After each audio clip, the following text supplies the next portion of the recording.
Baik, bismillahirrahmanirrahim. Assalamualaikum warahmatullahi wabarakatuh. Izin terlebih dahulu saya memperkenalkan diri. Nama saya Ani Haryani dan saya adalah perwakilan dari Satgas Universitas Paletehan. Dan saat ini posisi saya adalah sebagai Sekretaris Satgas COVID-19 Universitas Paletehan. Saya ucapkan selamat mengikuti tahun ajaran baru ya. Jadi dengan satu slogan norma baru di tahun ajaran baru, dan mudah-mudahan ini menjadi hal yang perlu untuk diketahui oleh semua sivitas, tidak hanya mahasiswa, dan semua sivitas ini harus kita bersama-sama membentuk satu tatanan kehidupan yang baru selama di beraktivitas di kampus Universitas Paletehan. Ya, sebelum dimulai kegiatan sosialisasi, saya ingatkan bahwa Anda untuk mengisi presensi terlebih dahulu, karena mengikuti sosialisasi ini adalah wajib bagi Anda yang akan mengikuti pembelajaran offline. Kemudian selama mengikuti kegiatan ini, Anda diminta untuk menyalakan kamera dan Anda menonaktifkan mikrofon selama mengikuti materi, kecuali memang jika diminta nanti pada saat diskusi. Kemudian jika Anda izin ya untuk misalnya off kamera, silakan izin terlebih dahulu kepada perwakilan prodi, dan jika Anda akan misalnya meninggalkan ruang Zoom atau sementara ke belakang misalnya, silakan untuk off-kan kamera. Baik, itu beberapa hal yang perlu Anda ketahui selama mengikuti materi ini. Baik, terima kasih. Kita lanjutkan. Ya, bahwa di sini saya perkenalkan terlebih dahulu bahwa Satuan Tugas Penanganan COVID-19 di Universitas Paletehan ini kami membuat satu materi yang memang harus diikuti oleh semua mahasiswa. Jadi mahasiswa yang belum mengikuti kelas diwajibkan untuk mengikuti, walaupun mungkin nanti harus ikut dengan kelas yang lain ya. Kemudian apa isi dari kegiatan ini? Yang pertama adalah sosialisasi pedoman pencegahan dan penanggulangan COVID-19 di lingkungan kampus Universitas Paletehan di edisi kedua. Jadi ini buku pedoman sudah yang kedua ya. Yang pertama sudah pernah kita launching di bulan Januari lalu. Buku kedua ini tentunya dibuat atau disusun dengan mempertimbangkan beberapa hal ya. Pertemuan ini atau kegiatan sosialisasi ini tentunya bertujuan yang pertama adalah untuk mensosialisasikan buku pedoman yang edisi kedua ini, kemudian meningkatkan pemahaman sivitas terhadap risiko paparan COVID-19 di lingkungan kampus Universitas Paletehan, kemudian meningkatkan pemahaman sivitas akademika tentang prosedur penata laksanaan COVID-19 dan terciptanya lingkungan Universitas Paletehan yang aman dan bebas dari risiko penyebaran COVID-19 melalui peningkatan perilaku hidup bersih dan sehat. Jadi pada intinya pengendalian pencegahan ini tidak bisa dilakukan oleh hanya beberapa orang, beberapa individu, tetapi ini menjadi tanggung jawab bersama. Maka untuk itu perlu adanya sosialisasi yang menyeluruh kepada sivitas akademika termasuk mahasiswa. Ya, apa dasar dari perubahan pada buku pedoman kedua ya edisi kedua ini? Yang pertama adalah bahwa tentunya karena adanya perubahan-perubahan kebijakan yang ada di pemerintah terkait dengan penanganan pandemi COVID-19 di Indonesia, itu menjadi salah satu pertimbangan dalam penyusunan buku pedoman edisi kedua ini. Kemudian perubahan pedoman tata laksana COVID-19 dari pemerintah juga, adanya prediksi bahwa outbreak atau wabah dari COVID-19 ini masih mungkin terjadi. Jadi penurunan kasus pada saat ini, mulai melandainya kasus pada saat ini tidak menjadi jaminan bahwa kemudian pandemi akan segera berakhir. Ya, kenapa? Karena ini masih sejalan dengan adanya proses mutasi virus yang terus berlangsung. Itu yang perlu kita sadari. Kemudian adanya prediksi juga dari beberapa ahli yang menyatakan bahwa kemungkinan gitu ya COVID-19 ini akan menjadi penyakit endemik di Indonesia. Artinya dia tidak akan hilang, tapi akan menjadi penyakit yang terus-terusan ada di Indonesia. Evaluasi pelaksanaan pencegahan penyebaran COVID-19 di lingkungan kampus Universitas Paletehan dari Oktober 2020 sampai dengan Juli 2021. Oktober 2020 ini adalah mulai adanya Satgas COVID-19 di Universitas Palatehan, dan kita sudah melakukan berbagai upaya, dan ini kemudian kita evaluasi, dan evaluasi ini menjadi salah satu pertimbangan di dalam merumuskan buku pedoman ini.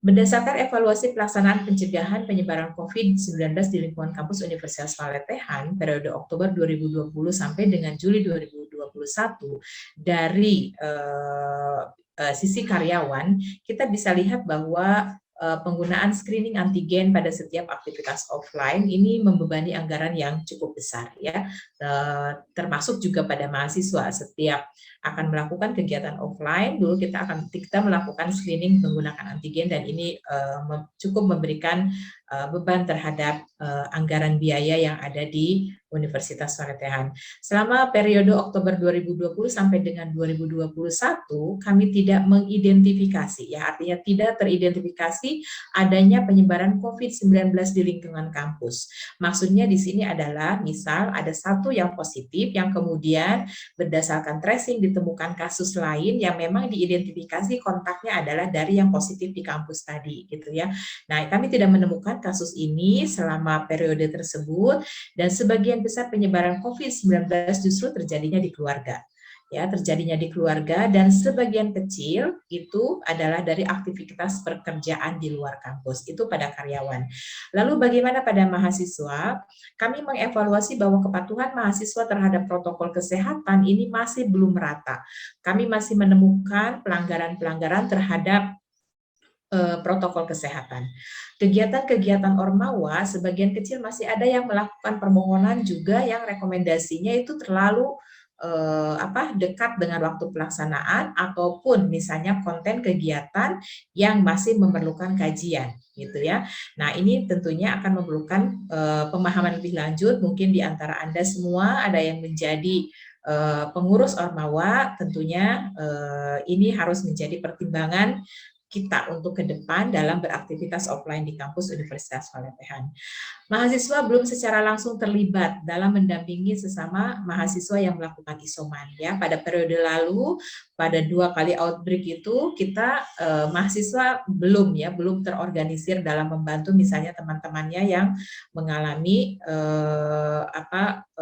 terinfeksi oleh coronavirus ini, dan mereka kemudian harus menjalani isoman. Ini mahasiswa belum terlibat. Nah, lalu saya akan coba highlight, ya, akan coba garis bawahi apa-apa saja yang perlu diketahui oleh mahasiswa khususnya di dalam isi pedoman edisi kedua ini, ya. Pedoman aktivitas perkantoran ini akan lebih banyak untuk karyawan, ya, tetapi mungkin sedikit yang harus diketahui oleh mahasiswa bahwa kami juga mengatur, ya, aktivitas-aktivitas lain, tidak hanya mengatur aktivitas pembelajaran atau organisasi mahasiswa, tapi semua aktivitas offline, baik itu misalnya tadi perkantoran, pelayanan, ya, administratif, baik akademik maupun kemahasiswaan, semuanya kita atur di dalam buku pedoman ini. Ya, kemudian terkait dengan pembelajaran offline, bahwa sekali lagi kami tekankan betul kepada koordinator mata ajar ataupun kepada dosen pengampu bahwa pencapaian kompetensi yang tidak bisa di-online-kan itu diberikan kesempatan untuk dilakukan secara offline. Jadi dalam arti bahwa tidak semua pembelajaran kemudian akan mengalami offline, ya. Semua pembelajaran kita sepakati dengan blended learning, artinya memadukan antara offline dengan online, dan kegiatan-kegiatan pembelajaran yang sifatnya offline itu tentunya sesudah dilakukan kajian terlebih dahulu apakah memang kompetensinya tidak bisa dicapai secara online. Jika demikian halnya, maka pembelajaran secara offline harus dilakukan. Kemudian kami mempersyaratkan vaksin, ya, untuk semua yang terlibat, bukan hanya mahasiswa, karyawan, semua dosen itu juga semua sudah diwajibkan untuk mengikuti vaksinasi. Dan ini nanti tentunya akan kami meminta bantuan kepada Prodi untuk mengidentifikasi mahasiswa yang sudah melakukan vaksin dan belum melakukan vaksin, ya. Walaupun itu nanti akan kami identifikasi juga di dalam presensi, di dalam presensi tersebut Anda akan mengisi apakah Anda sudah vaksin dosis keberapa, itu sudah ada di isian sehingga Anda tinggal mengisi ya. Mengikuti kelas COVID ini, sosialisasi ini kami sebut sebagai kelas COVID-19 bagi semua yang terlibat. Ya, jadi bukan hanya mahasiswa, karyawan sudah mendapatkan sosialisasi, dosen pun demikian ya, dan ini adalah sosialisasi untuk mahasiswa. Kemudian Anda mengisi formulir komitmen bersama. Kami meminta Anda semua mahasiswa untuk kembali mengisi formulir komitmen bersama yang ada di laman UF-ACID ya, ada di pojok kanan atas itu. Anda silakan klik di situ, ada komitmen bersama dan Anda silakan mengisi. Kemudian setiap kali akan melakukan aktivitas offline, maka silakan mengisi self assessment ya, mengisi self assessment. Dan kemudian perlu Anda ketahui bahwa kapasitas kelas menyesuaikan dengan zona ya. Jadi kalau zona merah kita maksimalkan hanya 30%. Kemudian kalau zonanya orange itu kita maksimalkan sampai dengan 50%. Kemudian kuning itu pada 75%, dan kalau sudah hijau itu barulah bisa kapasitas 100% ya. Kemudian untuk pembelajaran di laboratorium, kami tetap merekomendasikan kepada seluruh dosen bahwa satu dosen itu berbanding 10 mahasiswa ya, untuk mengurangi kepadatan di dalam ruang pembelajaran, sehingga mudah-mudahan ini bisa dipatuhi oleh seluruh dosen yang mengikuti kegiatan pembelajaran secara offline ya. Baik. Berikutnya adalah terkait dengan pedoman aktivitas offline Ormawa ya. Mungkin di antara Anda ada yang menjadi salah satu pengurus ya, walaupun ini nanti kita akan adakan sosialisasi lebih khusus lagi terhadap pengurus-pengurus Ormawa, tapi setidaknya mungkin Anda bisa mendapatkan gambaran jika akan mengadakan kegiatan-kegiatan offline dari Ormawa ya. Yang pertama, konten kegiatan harus melalui kajian bersama pembina. Ya, jika memang ini kegiatan tidak bisa di-online-kan gitu ya dengan berbagai alasan, maka disilakan untuk dilakukan secara offline ya. Tetapi catatannya adalah harus ada kajian bersama pembina ya. Pembina harus mengetahui. Surat pengajuan rekomendasi disetujui oleh pembina, ya tentunya tadi sesudah dikaji, oke pembina setuju, beliau akan ikut menandatangani surat ya. Kemudian melampirkan susunan acara, jumlah personil serta tempat yang akan digunakan. Nah, kemudian pengajuan juga memperhatikan jarak waktu dengan pelaksanaan kegiatan, yaitu kami rekomendasikan di H-7 ya. Nah, ini alur-alurnya. Jadi tadi persetujuan konten kegiatan oleh pembina, kemudian Anda mengisi formulir permohonan rekomendasi, ada di web UF-ACID. Kemudian itu selambat-lambatnya adalah H-7 ya, H-7. Jangan terlalu mepet dengan agenda kegiatan. Kemudian rekomendasi akan diproses selama 3 hari kerja, maka kemudian rekomendasi akan bisa Anda unduh di laman UF-ACID. Ini ya, Anda kalau buka website ini di laptop, ya kalau di HP memang tidak memungkinkan gambarnya untuk bisa keluar, jadi silakan dibuka di laptop, kemudian di sudut kanan atas ini ada Satgas Covid UF, Anda klik di situ, nanti akan ada info lain, di situ Anda akan klik juga sehingga muncullah rekomendasi ya. Nah, di rekomendasi inilah kemudian Anda mengisi apa saja yang akan direncanakan kegiatan offline-nya ya. Kemudian ini pedoman aktivitas pengendalian, alurnya ya, alur pencegahan dan pengendalian penyebaran COVID dalam pembelajaran offline. Jadi sesudah koordinator mengisi rencana pembelajaran offline, nanti seluruh komponen termasuk mahasiswa harus mengisi self assessment. Ya, harus mengisi self assessment sehingga kami nanti bisa menilai apakah Anda berisiko untuk menularkan atau menyebarkan atau tidak berisiko. Ya, definisi berisiko itu adalah jika skornya lebih dari sama dengan 4. Ya, kalau kurang dari itu maka tidak berisiko. Kemudian Anda yang berisiko, kemudian apakah secara otomatis tidak bisa ikut pembelajaran offline? Tidak. Maka Anda diminta untuk menghubungi nomor yang tertera di formulir itu nanti ya. Di situ ada 2 nomor, ada nomor saya sendiri dan ada nomor Dr. Dewi selaku penanggung jawab klinik ya. Di dalam penanganan ini kita bekerja sama dengan klinik Paletehan, sehingga nanti di situ itu akan kami lakukan anamnesis ya.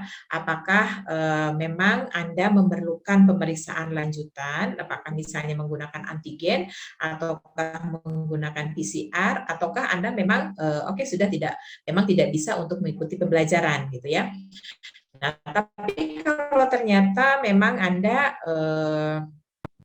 namanya hasil pemeriksaan itu hasilnya non reaktif atau negatif, maka Anda bisa mengikuti pembelajaran. Tapi Anda yang reaktif gitu ya atau positif, maka Anda dipersilakan untuk melakukan isoman. Semester lalu bahwa seluruh komponen pembelajaran offline, baik itu mahasiswa, dosen gitu ya, ataupun karyawan, misalnya petugas laboratorium, misalnya itu wajib melakukan lapor diri dalam 1 minggu jika mereka mengeluhkan atau memprediksi kemungkinan terpapar COVID-19.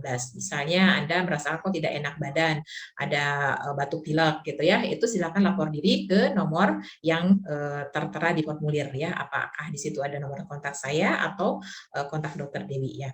Nah, itu kira-kira alur yang akan kita gunakan di dalam pembelajaran offline ya. Tapi tentunya sekali lagi bahwa alur ini tidak akan berjalan dengan baik, ya, alur ini tidak akan berjalan dengan baik dan tidak akan berfungsi dengan baik dalam mengendalikan atau dalam pencegahan penyebaran COVID itu jika kita tidak punya pemahaman dan kesadaran yang sama, ya. Kenapa? Karena di sini butuh kejujuran, ya. Dalam self assessment itu butuh kejujuran. Sekali lagi, bukan berpikir apakah kemudian nanti saya akan dihakimi tidak boleh mengikuti pembelajaran, misalnya, atau saya akan dihakimi sebagai seorang yang positif, bukan seperti itu ya. Kita sudah berupaya semua memiliki persepsi yang sama bahwa kejujuran itu dibutuhkan, dan memang jika Anda teridentifikasi tadi skornya lebih dari 4 misalnya, kami akan melakukan asesmen ya, kemudian dari situ kemudian kita akan pastikan apakah Anda memang terkonfirmasi atau tidak. Jika Anda terkonfirmasi sekalipun, tidak perlu menjadi satu kekhawatiran. Ya, kami sudah menekankan pada seluruh dosen dan koordinator mata kuliah pun untuk bisa memastikan bahwa semua mahasiswa mendapatkan haknya untuk belajar, ya, supaya mahasiswa tidak memaksakan diri, ya, tidak memaksakan diri karena takut misalnya perkuliahannya tertinggal, kemudian ujiannya tertinggal sehingga tidak lulus dan lain sebagainya. Kami sudah menekankan jangan sampai mahasiswa memiliki kekhawatiran tersebut, sehingga kita meminta para dosen untuk lebih fleksibel dalam menangani kasus-kasus mahasiswa yang terkonfirmasi positif gitu ya. Nah, itu yang perlu diketahui oleh mahasiswa. Jadi memang kejujuran ini adalah kuncinya. Kejujuran ini kuncinya sehingga kita semua bisa aman dan selamat dalam mengikuti kegiatan offline ya. Ini form rencana pembelajaran yang mengisi dosennya, sedangkan Anda sebagai mahasiswa, Anda bisa mengisi tadi self assessment ya. Kira-kira itu alurnya yang perlu Anda lakukan. Oke, ini untuk perkantoran. Jadi saya tampilkan di sini juga supaya Anda tahu bahwa ini bukan hanya untuk mahasiswa ya, tetapi memang seluruh aktivitas kita punya regulasi-regulasi yang harus ditempuh oleh seluruh komponen ya. Nah, bagaimana kemudian dengan pengendalian kasus ya? Jika Anda terkonfirmasi, apa yang harus dilakukan ya? Kalau Anda terkonfirmasi positif, maka Anda harus menjalani isoman. Nah, tapi kami butuh penekanan lagi bahwa pada saat Anda terkonfirmasi, yang pertama silakan lapor puskesmas ya. Puskesmas supaya tahu, supaya ini nanti terkait dengan data ya. Kemudian Anda juga akan lapor ke HMPS. Ya, karena di periode sebelumnya kami belum melibatkan mahasiswa, maka di periode ini kami ingin mahasiswa betul-betul terlibat di dalam mendampingi teman-temannya yang mengalami COVID-19 tadi ya, supaya menjadi satu ajang pembelajaran juga bagaimana kita menjadi supporting system yang baik terhadap mereka-mereka yang mengalami COVID gitu ya. Nah, kemudian di sini Anda juga tentunya harus lapor ke Satgas ya, karena kami akan memantau dan biasanya mahasiswa yang terkonfirmasi positif akan dimasukkan ke dalam satu grup untuk memudahkan kita koordinasi sampai kapan Anda menjalani isoman, kemudian kapan kapan apakah Anda perlu melakukan pemeriksaan dan lain sebagainya, atau untuk konsultasi-konsultasi, karena di situ isinya ada satgas, kemudian ada dokter juga ya, terus kemudian ada perwakilan prodi juga, sehingga konsultasi terkait proses pembelajaran, terkait dengan kondisi keluhan fisik Anda misalnya, ataukah pemeriksaan, ataukah pengobatan bisa dilakukan di dalam grup tersebut ya. Oke, itu kira-kira maksud yang kita harapkan di dalam Anda di dalam grup tersebut gitu. Nah, kemudian berapa lama Anda akan menjalani isoman? Yang pertama adalah Anda akan menjalani isoman selama 14 hari ya. Jadi untuk di Paletehan kita membuat satu kesepakatan 14 hari ya. Walaupun mungkin di dalam buku Kemenkes Anda untuk mereka yang tidak bergejala itu maksimal 10 hari ya, tetapi kami sepakati 14 hari. Kemudian sesudah 14 hari apakah Anda akan melakukan PCR untuk evaluasi? Dipersilakan ya. Jika memang PCR Anda negatif, Anda bisa langsung ikut aktivitas pembelajaran lagi ya. Tapi jika memang ternyata Anda masih positif, maka Anda dilanjutkan untuk isoman sampai hari ke-28 ya. Hari ke-28 dari pemeriksaan pertama atau dari gejala pertama kali muncul ya. Jadi ini nanti tolong dikonsultasikan kapan Anda menyelesaikan isoman, itu silakan dikonsultasikan di dalam grup nanti ya. Jadi nanti termasuk pengurus HMPS salah satu perwakilannya juga akan masuk di dalam grup teman-teman yang isoman ini gitu ya, untuk belajar menjadi supporting system gitu ya.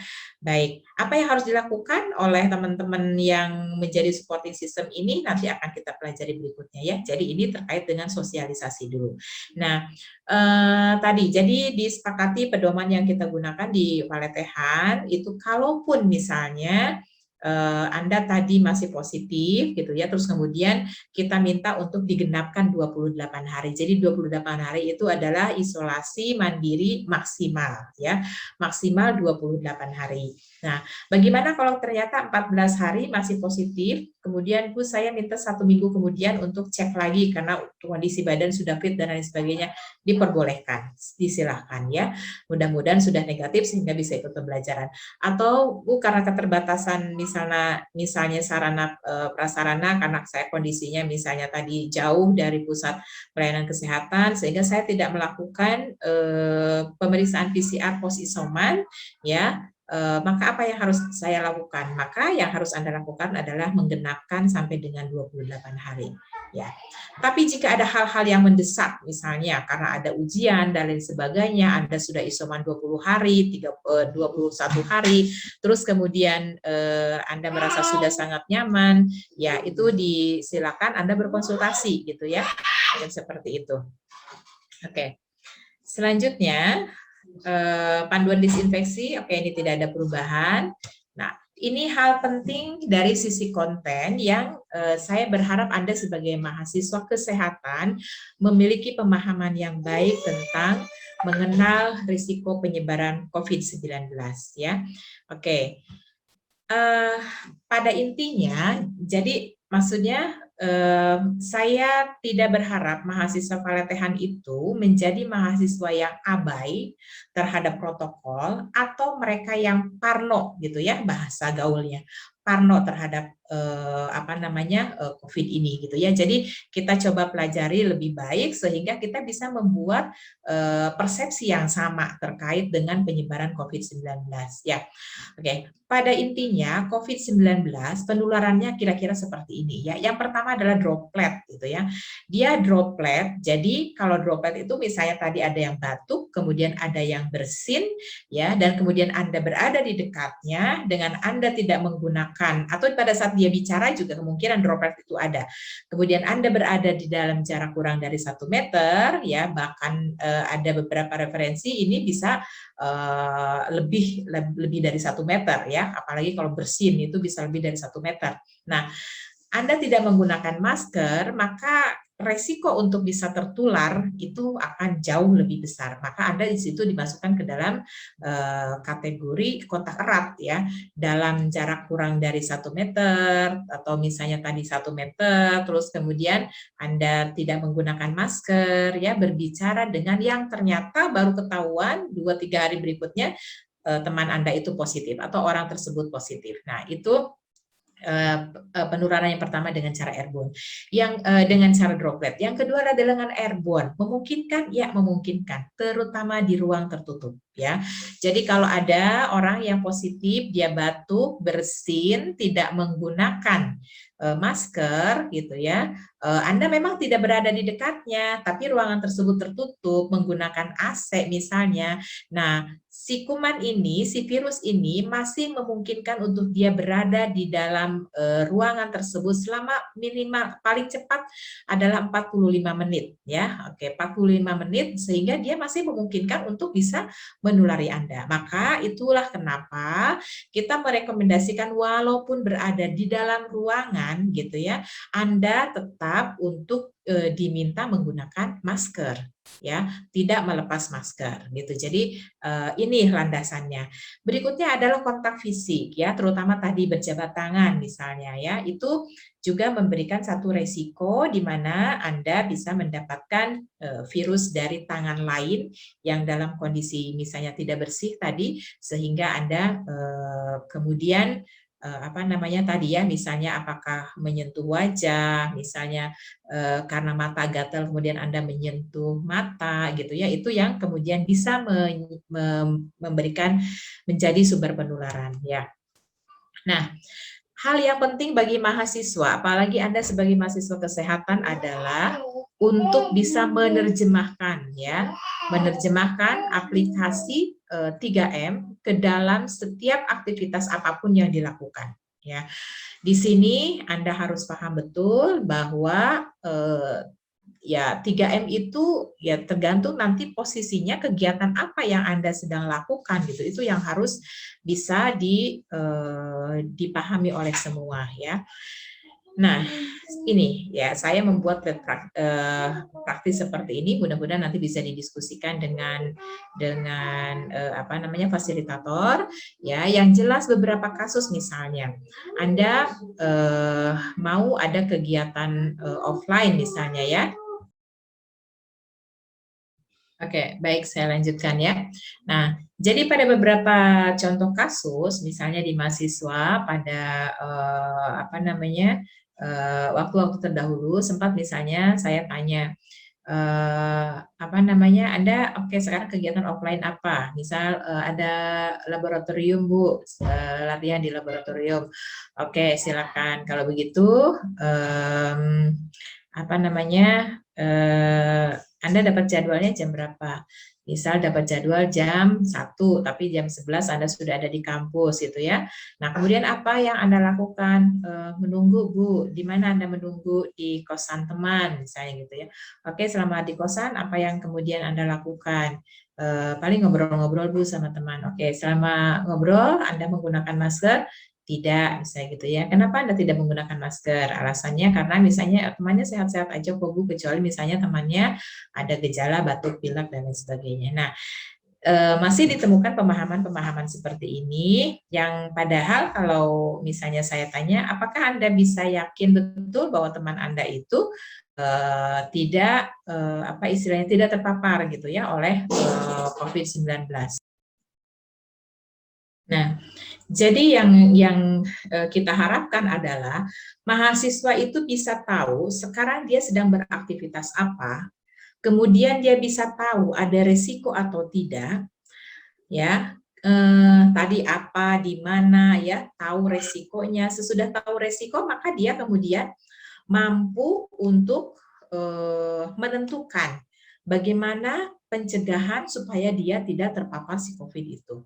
Dan ini perlu latihannya karena apa? Tadi 3M itu tidak serta-merta hanya misalnya tadi memakai masker, mencuci tangan, menjaga jarak seperti itu saja. Tapi cobalah Anda terbiasa untuk melatih diri mengaplikasikan 3M itu pada berbagai aktivitas. Kalau aktivitas di dalam ruangan seperti apa? Aktivitas di luar ruangan seperti apa? Berdua, bertiga, berberapa gitu ya. Nah, terus mungkin misalnya pada kasus tertentu, misalnya lagi nunggu tuh di pendopo misalnya, di situ ada penjual mie ayam misalnya ya, Anda juga belum makan kebetulan misalnya. Kemudian bagaimana Anda bisa makan dengan aman gitu ya, tetapi dengan aman dan di situ dalam kondisi lingkungannya seperti itu harus tahu caranya. Atau misalnya di kantin, Anda tahu tuh, oke, kantin terbuka misalnya ya dengan udara bebas, mungkin resiko dari tadi airborne berkurang ya. Tetapi droplet masih memungkinkan. Oke, droplet berapa? Di sini berarti apa? Jarak. Anda kan nggak mungkin makan dengan menggunakan masker misalnya. Berarti jarak. Yang harus Anda atur adalah jarak. Yang pertama itu menjadi hal penting berarti. Ayu Fitriani aja deh. Diganti nama kalian diputer ya. Yang satu Fitri Ayu, ini Fitriani Ayu. Fitriani misal ya, besok itu misal gitu ya, Anda itu ternyata dijadwalkan sama Bu Felin tuh jam 1 gitu ya. Nah, tapi Anda jam 11 sudah nyampe kampus gitu. Pas gitu Anda belum makan siang kebenaran. Di pendopo tuh kan, Anda ikut duduk-duduk kan di situ, ketemu sama Sophie, ketemu sama Diana, ketemu sama Firda, kan udah lama nggak ketemu, ngobrol lah di situ ya. Masih pada pakai masker sih gitu ya. Nah, terus ada pedagang mie ayam di situ tuh. Aduh, lapar nih gitu ya. Jadi gimana tuh? Apa yang kira-kira selama nunggu itu mau dilakukan? Terus Anda mau butuh makan misalnya gitu. Gimana dong yuk? Mau beli mie ayam nggak di situ yuk? Paling efektifnya bawa bekal sendiri ya Bu dari rumah. Oke, bawa bekal sendiri itu lebih baik. Anda prepare berarti ya. Oke. Lah, kebenaran lupa nggak bawa bekal atau nggak keburu bikin bekal. Ada pedagang mie ayam di situ. Terus gimana yuk? Lapar pula. Kalau enggak nanti kan imun Anda kan jadi makin drop dong kalau kelaparan misalnya gitu. Jadi Anda juga harus makan nih kayaknya. Gimana Ayu? Makan Bu. Makan beli ya mie ayam di situ ya. Tapi di situ ada siapa tadi? Ada yang saya sebutkan, ada Diana, ada siapa gitu. Tuh terus gimana Anda? Kalau tadi kan masih pada pakai masker, ini mau makan mie ayam nih. Kamu kan pasti buka masker dong. Nah, ternyata yang lain juga, ya udah nih makan mie ayam aja gitu. Terus gimana? Masih memungkinkan nggak kalian buat makan mie ayam di situ? Enggak Bu, karena kan mie ayamnya juga dibuat sama satu pedagang yang sama. Nah, kan bikin 5 mangkok makan bareng di situ kan bisa, ya nggak? Iya Ibu. Jadi gimana? Jaga Coba ada jarak. yang punya pendapat lain gimana caranya supaya kita bisa makan, jadi tetap nggak kelaparan gitu, tapi kita terbebas tuh dari risiko tadi. Gimana dong? Jaga Mungkin jarak. beli roti yang jadi kali ya Bu ya, ke Alfa gitu kan. Orang mau makan mie ayam, Neng mah. Jaga jarak Bu pada saat makan. Nah, jaga jarak. Jaraknya segimana?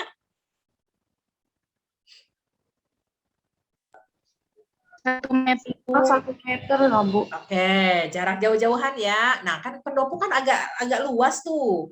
Ya, jangan dempet-dempetan di situ. Anda bisa jauh-jauhan. Oke, cukup jaga jarak aja. Enggak cukup. Cari Ada tempat lagi? lain tuh. Apa-apa? Cari tempat lain. Cari tempat lain. Oke, lebih jauh lagi ya. Oke, boleh. Terus apa lagi? Sebelum Intinya dan masih sesudah jaga makan jarak. cuci Oke. tangan Bu. Makan cuci tangan dulu. Oke, sebelum Dan makan cuci sesudah tangan di situ makan. wastafel ada tuh, depan pendopo ada tuh. Terus apa lagi? Apa coba resiko yang biasanya kalian lakukan tuh? Apa? Ngerumpik. Itu dia. Dari sekarang dibiasakan kalau makan jangan ngomong, kalau mau ngomong pakai maskernya ya. Gitu. Itu ya, oke. Jadi bukan nggak boleh tuh kalian makan mie ayam di situ, ya boleh-boleh aja, tapi Anda tahu gimana caranya mencegah resiko. Oke, sekarang ternyata kantin belakang udah buka tuh gitu kan. Gimana kalau di kantin belakang? Kan udara terbuka, Bu. Oke, bagus, sudah terbuka. Daripada Anda dalam ruangan ya makannya. Terus gimana? Sama ya, jaga jarak juga ya. Oke, kemudian ya tadi rem dulu gitu. Ya udah makan, habiskan dulu mie ayamnya. Selesai itu pakai masker baru ngomong lagi gitu. Oke?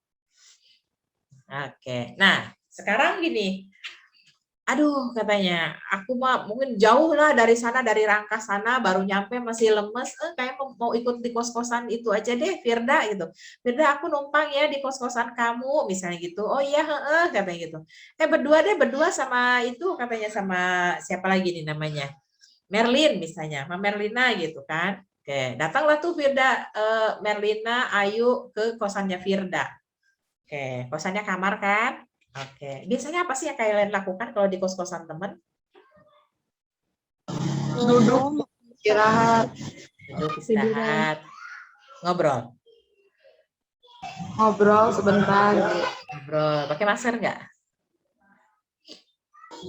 Kalau misalnya baru datang, Bu, kita langsung cuci tangan gitu, Bu. Cuci tangan, cuci kaki, baru kadang ngobrolnya pakai masker. Oke, ngobrolnya pakai masker ya. Oke, yo, sip. Janji tuh ya, pada diri sendiri. Nggak usah sama saya nggak akan kontrolin kok. Oke ya. Jadi kalau artinya gini, kalau Anda ketemu orang yang tidak satu rumah dengan Anda gitu ya, dan Anda kan nggak tahu, siapa tahu ternyata Merlin itu di rumahnya atau tadi di perjalanan dan lain sebagainya, ya kita kan nggak pernah tahu gitu. Jadi oke, berperilakulah yang aman. Oke, boleh tadi, pada cuci tangan dulu sana gitu ya, tapi ngobrolnya tetap pakai masker gitu ya.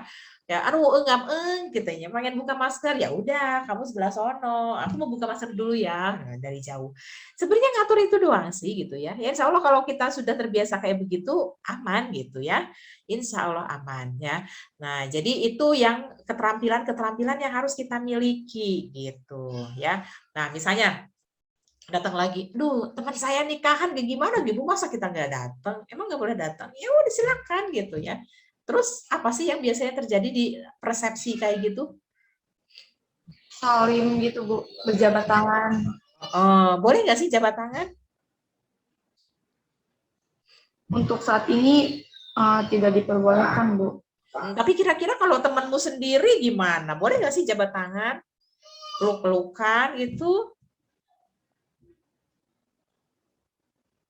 Gimana dong?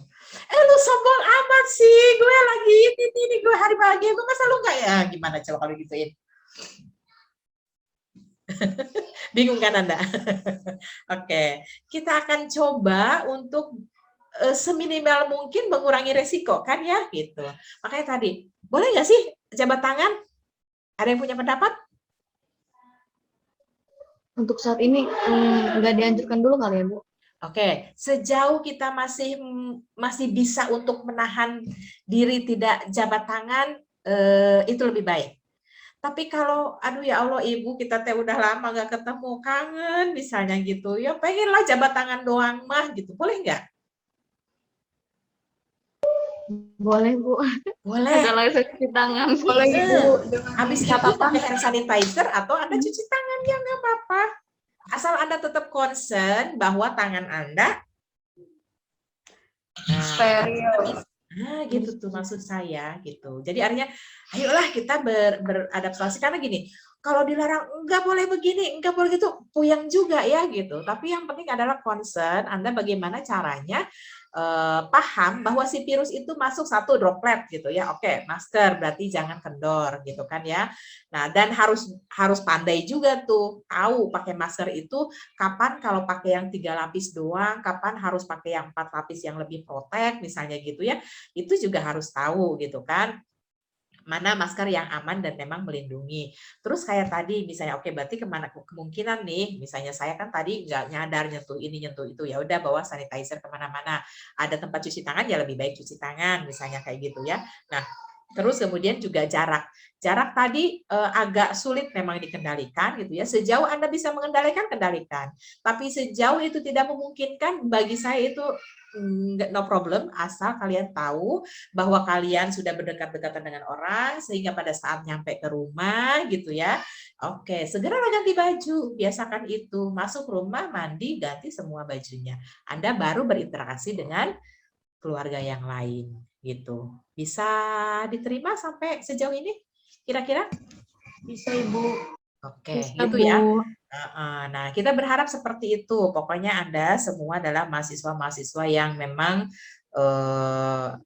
cerdas dan tahu lah gitu ya bagaimana menggali risiko, kemudian bagaimana mencegah kemudian si risiko itu terjadi gitu ya. Nah, kemudian gimana kalau ternyata kita udah seprotek itu tapi ternyata loh gitu ya, virus ini sudah terlanjur masuk misalnya ke dalam tubuh, kan kemungkinan itu tetap ada gitu.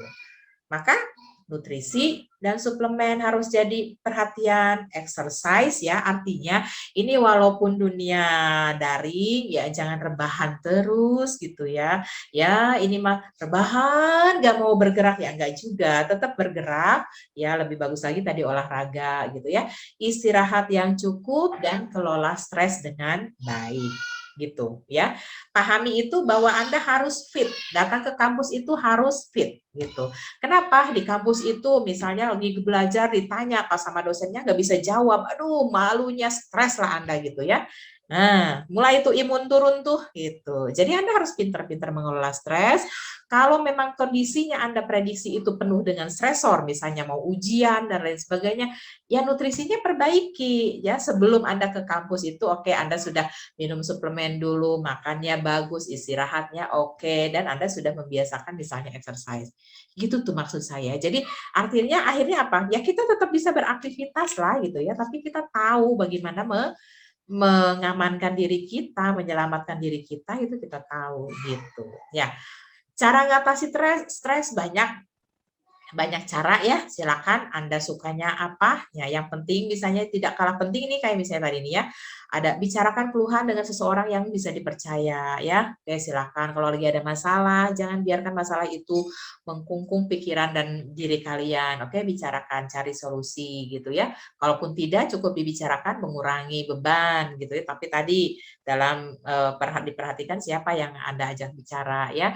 Lakukan kegiatan yang sesuai dengan minat dan kemampuan. Yang senangnya apa tuh, punya hobi masak-masak atau hobi apa lah, yang penting Anda suka silakan kerjakan itu, yang penting Anda happy itu silakan kerjakan ya.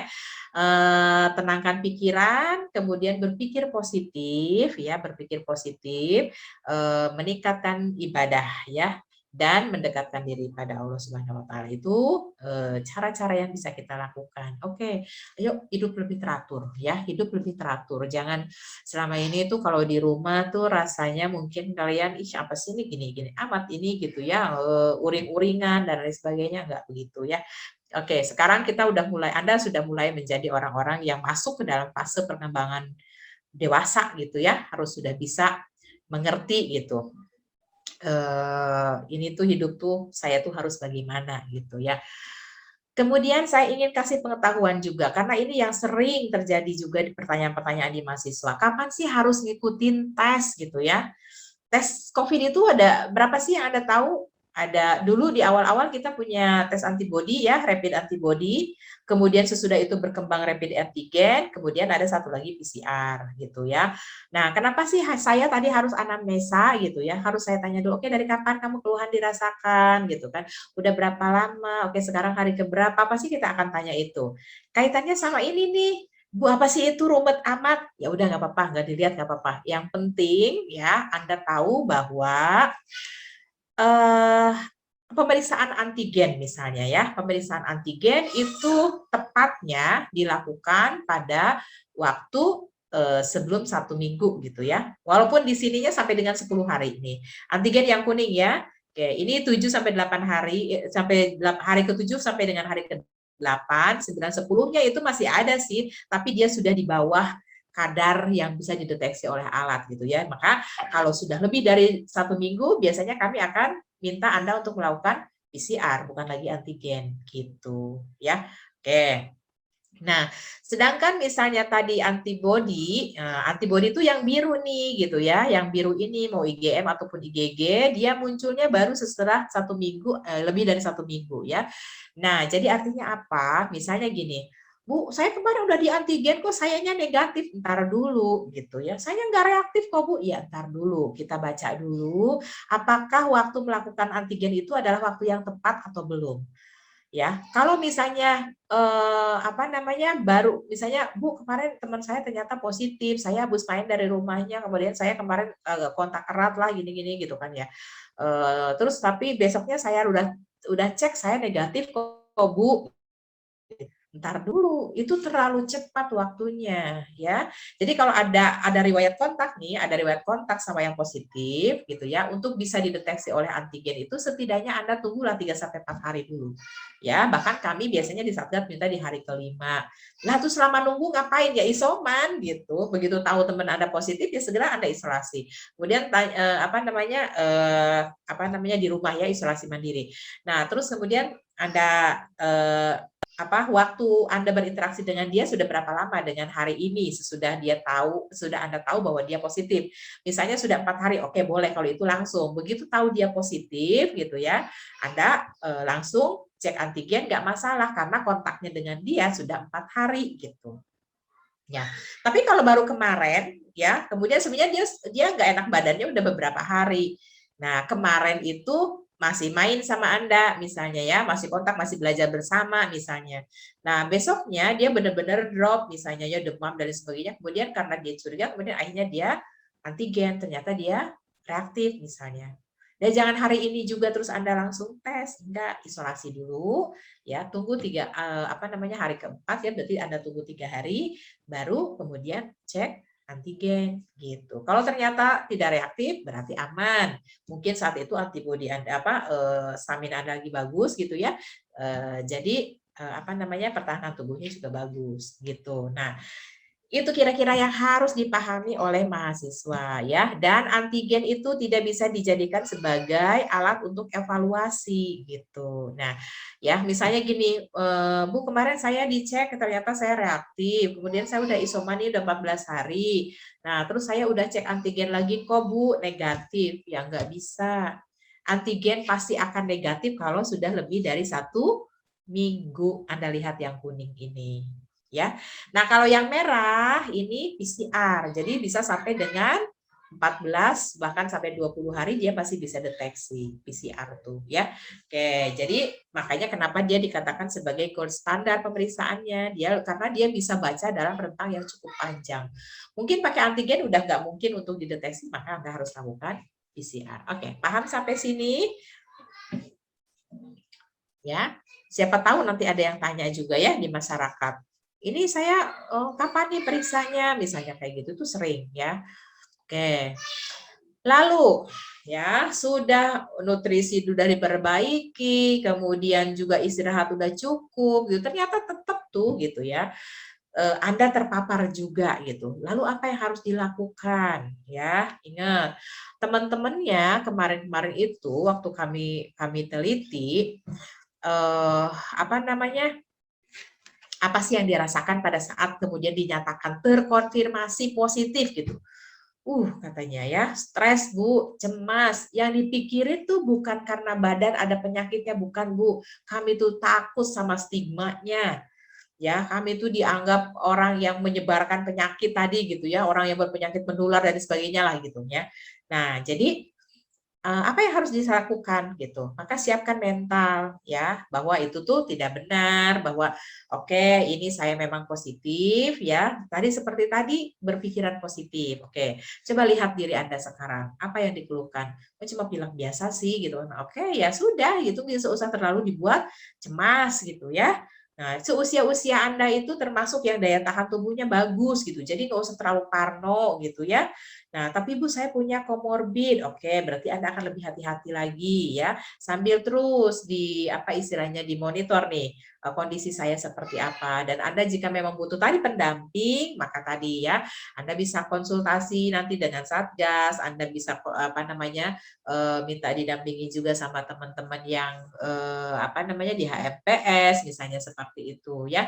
Nah, jadi stresnya mereka yang positif itu karena tadi cemas. Walaupun cemas karena misalnya penyakitnya takut menjadi berat dan lain sebagainya, menurut mereka waktu itu tidak sebegitunya Bu, tapi yang paling cemas itu tadi diomongin tetangga, katanya gitu ya, dijauhin sama anggota keluarga, katanya gitu ya. Nah itu justru yang membuat mereka menjadi beban mental. Nah Jadi Anda siapkan mental dulu ya.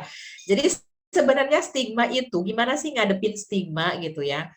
Nggak akan enak banget kalau kemudian dijauhin orang gitu kan. Orang karena tahu dari orang lain, terus kemudian Anda tahu positif, Anda dijauhin gitu. Itu kan nggak enak banget gitu. Jadi yang lebih baik gimana? Ya Anda lebih baik kasih tahu gitu. Ya, oke, saya terkonfirmasi, saya isolasi mandiri, tolong tidak ke rumah dulu. Kalau ada apa-apa silakan kontak melalui HP aja dulu, bisa gitu. Itu lebih baik Anda yang bilang begitu duluan daripada kemudian si itu ya gitu. Apalagi Anda misalnya punya perilaku yang justru juga aneh gitu ya.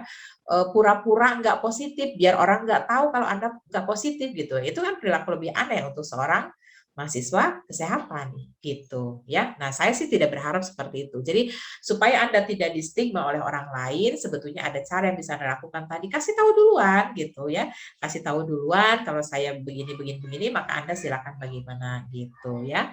Oke, prosedur Isman Anda sudah tahu. Ini banyak bukunya ya, nanti bisa di-searching. Kemudian bagaimana menjaga kebersihan rumah dan perlengkapannya itu juga penting ya. Nah, ini tadi menyiapkan mental. COVID itu bukan aib, ya. Yakin pasti bisa melewati dengan selamat, ya. Berpikiran positif kitanya, kemudian kelola pikiran, ya. Kalau mentalnya lemah, ini sudah bisa dipastikan pasti kalah sama si COVID, ya. Kondisi Anda memberat, ya.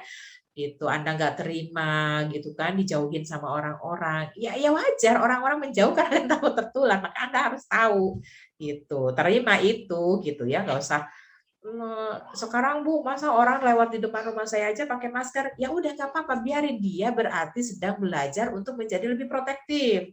Gitu. Jangan baper kitanya ya, nyiksa diri sendiri gitu, ngeliatin ini mana nyebelin gitu ya, lewat tuh emangnya saya gini, ya udah biarkan gitu ya, nggak usah pusing ngurusin begitu. Ambil berpikir positif aja. Oke, berarti dia sedang menjadi lebih protek terhadap keselamatan dia sendiri. Gitulah, jangan dibawa pusing ya. Nah, apa yang harus dilakukan jika teman atau keluarga terinfeksi? Oke, bantu menenangkan dengan membesarkan hatinya bahwa itu sudah takdir. Anda sudah tahu, misalnya tadinya preventifnya udah bagus, kemudian dia usaha-usaha untuk meningkatkan imunnya juga udah bagus, tapi ternyata dia kena juga, ya sudah bilangin sudah takdir ya, tidak usah dibuat jadi beban terlalu berat ya. Beri dukungan, doakan ya, membantu kebutuhan sehari-hari, dampingi. Itu harapannya mahasiswa terhadap mahasiswa yang lain bisa seperti itu ya. Ingatkan jika mengarah pada perilaku membahayakan orang lain. Misal tadi karena nggak mau diketahui oleh lingkungannya, terus dia ya pura-pura aja gitu ya. Emang sih kemana-mana dia pakai masker gitu ya. Padahal Anda tahu dia positif, seharusnya diam di rumah, nggak boleh kemana-mana misalnya gitu ya. Nah, itu Anda ingatkan juga dengan cara yang baik ya. Hati-hati, pelan-pelan. Seperti itu yang membahayakan gitu. Nah, saya sih berharap dari Anda, di antara Anda nggak ada yang seperti itu ya. Ajak orang lain untuk melakukan hal yang sama dengan apa yang Anda lakukan. Pada saat Anda bisa mendoakan orang yang sedang terkonfirmasi tadi, pada saat Anda bisa menjadi support yang baik, pada saat Anda bisa menjadi pendamping yang baik, yuk ajak temannya yang lain untuk sama-sama menjadi support system yang baik terhadap mereka-mereka yang terkonfirmasi. Ini pesan moral yang terakhir, bahwa di sini ada aku, kamu, dan kita ya. Kalau saya sudah bisa menjaga keselamatan diri saya sendiri dan orang lain di sekitar saya, maka insya Allah kita semua selamat. Sehingga nanti tidak ada tuh cerita kasus-kasus yang menyebar di kampus, sehingga nggak ada cerita kemudian kasus kita di lockdown lagi gitu ya. Nah misalnya ternyata mahasiswa biarin aja lah, Satgas mau ngomong apa silakan gitu ya. Udah Anda nggak mau ngikutin, sampai akhirnya terjadilah penyebaran di kampus. Ya saya mah gampang, lockdown lagi aja, nggak usah ada pembelajaran offline. Anda jadilah bidan-bidan yang selalu memandang dari kamera. Mau seperti itu? Kan tidak ya. Oke, jadi saya berharap kita punya persepsi yang sama, kita punya niatan yang sama, beradaptasi, merubah perilaku yang masih memungkinkan beresiko, menjadi perilaku yang tadi ya terhindar dari resiko, sehingga Anda juga selamat, teman Anda selamat, semua sivitas selamat ya, dan pada akhirnya kemudian Anda menjadi bisa belajar dengan lancar, bisa belajar dengan baik, dan Anda menjadi tenaga kesehatan yang kompeten. Ujungnya sih di situ. Ya, jadi semua yang kami siapkan ini adalah dalam rangka mendukung masa depan Anda juga. Tolong ya. Jadi semua perilaku yang sekarang kita rubah ini adalah untuk kebaikan kita bersama. Gitu. Kelalaian 1-2 orang di antara Anda itu akan merugikan banyak orang, ya, dan merugikan masa depan banyak orang juga. Gitu. Ya, itu pesan moral dari saya. Oke, baik. Nah, sebentar ini ada chat apa ya? Oke, nggak apa-apa. Oke, baik. Terima kasih semuanya. Ibu-ibu dosennya juga terima kasih. Sampai ketemu dan mudah-mudahan kita selamat terus ya, selamat terus, sehat terus gitu ya, sehingga pembelajarannya juga lancar terus ya. Baik, terima kasih semuanya karena ini sudah lebih dari jam 4 waktunya untuk kita beristirahat. Saya akhiri. Assalamualaikum warahmatullahi wabarakatuh.